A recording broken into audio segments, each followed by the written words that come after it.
Well, Interior Minister Ambrose Derry says 34-year-old Salahuddin Tafilu, who died at Dagombaline, was not brutalized and killed by the police. The minister was ordered by the House to brief MPs on the matter.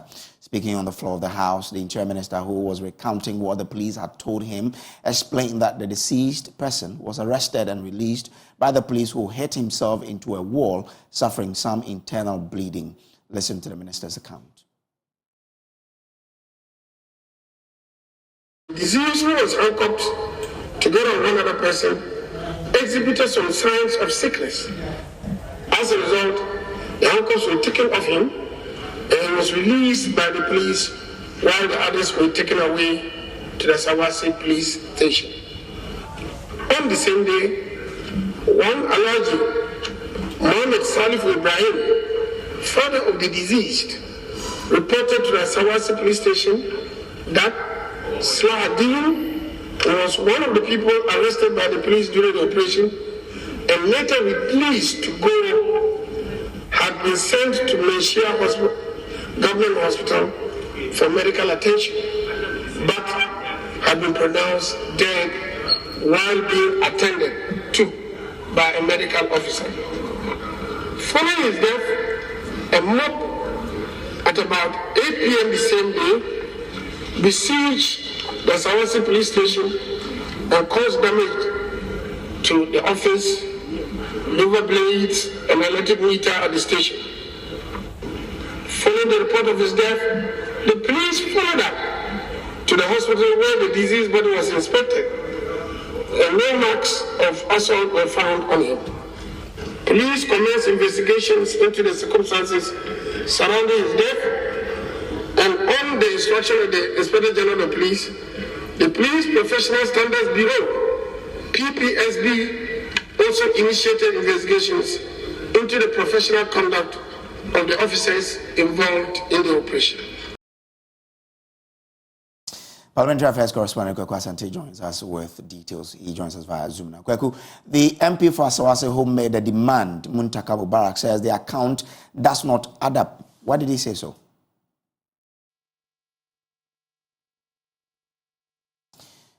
Kweku, I wanted to find out from you that the MP for Asawase, Muntaka Mubarak, was the one who demanded that the minister explains what accounted for the demise of the man. But he says the account the minister gave does not add up.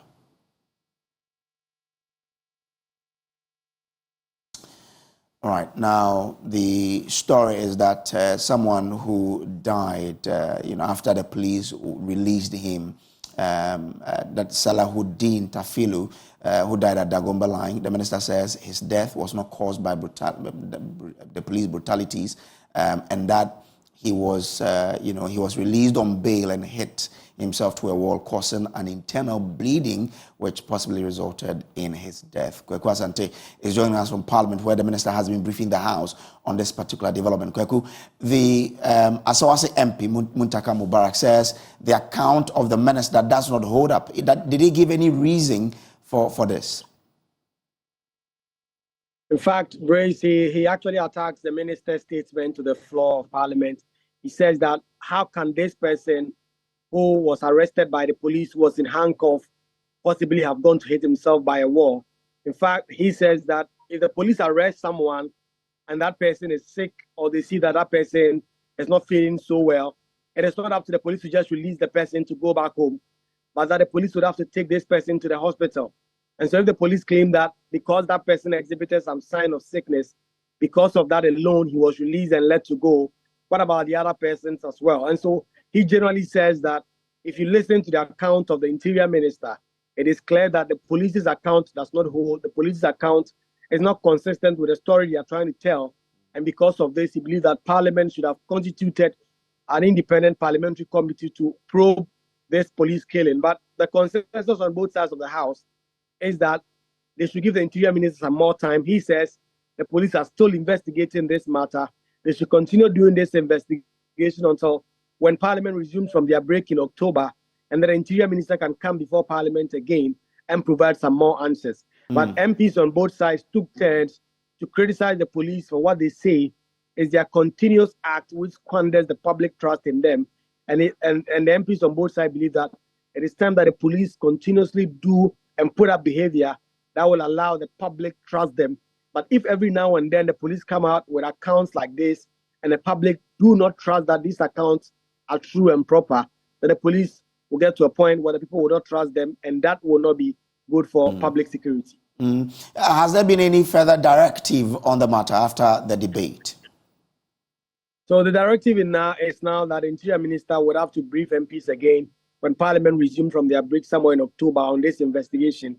The Interior Minister told the House that the investigation was still going on and that after the investigation, he will come before the House.